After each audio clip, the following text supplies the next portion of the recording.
di wilayah Genuk ya, pasal diterapkan 351 ayat 3 KUH pidana.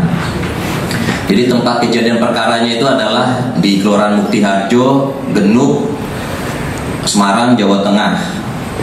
Jadi tersangka ini atas nama Joko Supriyanto alias Joko Belang dihampiri oleh korban.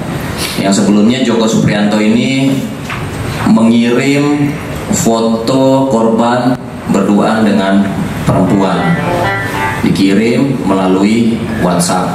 Ke mana? WhatsApp grup ya? Bukan, japri pribadi. Nah, japri pribadi ke korban yang akhirnya sudah dihapus juga sama tersangka ini. Karena dikirimnya foto tersebut, istri dari korban ini, korban atas nama Ivan Bagus Santoso alias Panjul.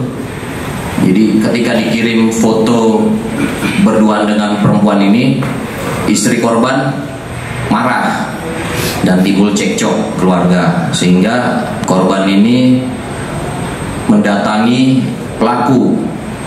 Kejadian pada tanggal 30 Desember 2023 hari Sabtu.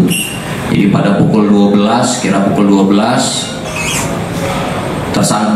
korban ini mendatangi rumah pelaku bersama kawannya. Namun pelaku tidak ada di tempat. Keadaan memaksa yang mana memang harus dilakukan oleh pelaku ini, seperti itu ya. Semoga nanti hasilnya tetap nanti menunggu dari ahli pidana, dan tetap kita akan limpahkan ke kejaksaan untuk bisa proses selanjutnya terkait dengan kejadian ini. Ada pertanyaan ini? Barang yang digunakan dari masing-masing atau dua ini dibawa, lalu pelaku ada di rumahnya bersama dengan istrinya.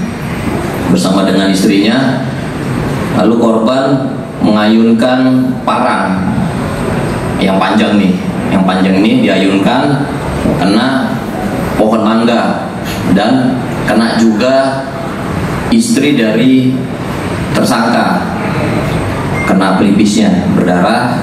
Lalu setelah itu parang dihunuskan ke tersangka oleh korban, dan terjadilah pergumulan. Ketika dihunuskan, jatuh, parang tersebut menusuk bahu kiri dari korban, sehingga terluka korban berdarah, dan setelah itu dilarikan ke rumah sakit dan meninggal di rumah sakit. Jadi dari hasil otopsi meninggal karena meninggal lemas karena kehabisan darah.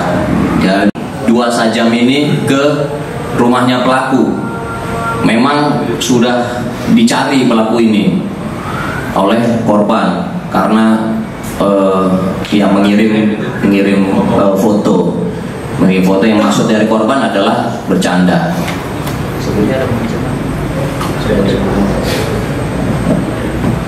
Ya, itu ada pertanyaan? pas kebetulan? Ya, bercandanya seperti itu biasanya. Itu juga foto lama. Foto sama selingkuhan korban atau? Enggak, temen seperti kita ini. Tongkrongan ya? Iya, tongkrongan. Juga orang situ juga. Yang bikin korban parah apa mas? Ya katanya istrinya itu marah-marah akibat foto itu. Mas, pada saat perkelahian itu seperti apa mas? Perkelahiannya ya dia nyabet saya, kena geger punggung. Terus alatnya disabetkan lagi, natap pohon mangga. Terus alat itu, barang yang panjang itu jatuh. Dia ngambil yang satu itu, badik, terus ditebaskan lagi ke saya gini kena istri saya belakang. Dan terus saya berniat memegangi, mau saya rapat, saya buang. Ternyata tidak, dia menajamkan ke saya ini. Terus saya jatuh, tidak tahu alat itu langsung masuk ke sininya dia. Itu pada saat datang dia mabuk. Kalau masalah mabuk saya tidak tahu, masalah saya juga baru pulang, enggak, saya baru dari takziah, saya pulang. Lama, sejak kecil, teman lama. Tapi masih tahu nggak waktu dicari itu? Waktu dicari tidak tahu saya tahunya cuma sebelumnya dia menghampiri rumah saya dan merusak rumah saya. Itu pas posisi nancep itu dengan yang nancep atau pas jatuh sendiri? Itu jatuh sendiri, Pak. Bukan di dengan yang kemarin? Enggak. Kan masih dipegang dia gitu. Iya. Apa mungkin ada persoalan yang sebenarnya tidak tahu? Yaitu karena ada pertimbangan polisi bahwa ada kondisi yang memaksa di sana yang sesuai dengan pasal 48 KUH pidana, keadaan overmark, memaksa, yang harus memang dilakukan oleh pelaku ini untuk mempertahankan dirinya, mempertahankan harkat dan martabat dirinya, juga keluarganya. Dalam hal ini istrinya juga terkena sabetan parang dari korban, itu saja.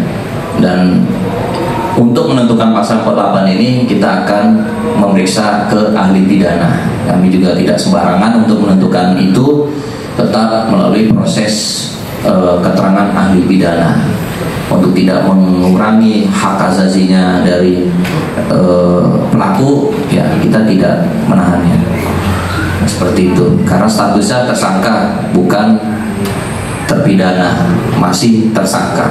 Itu saja. Ada lagi pertanyaan?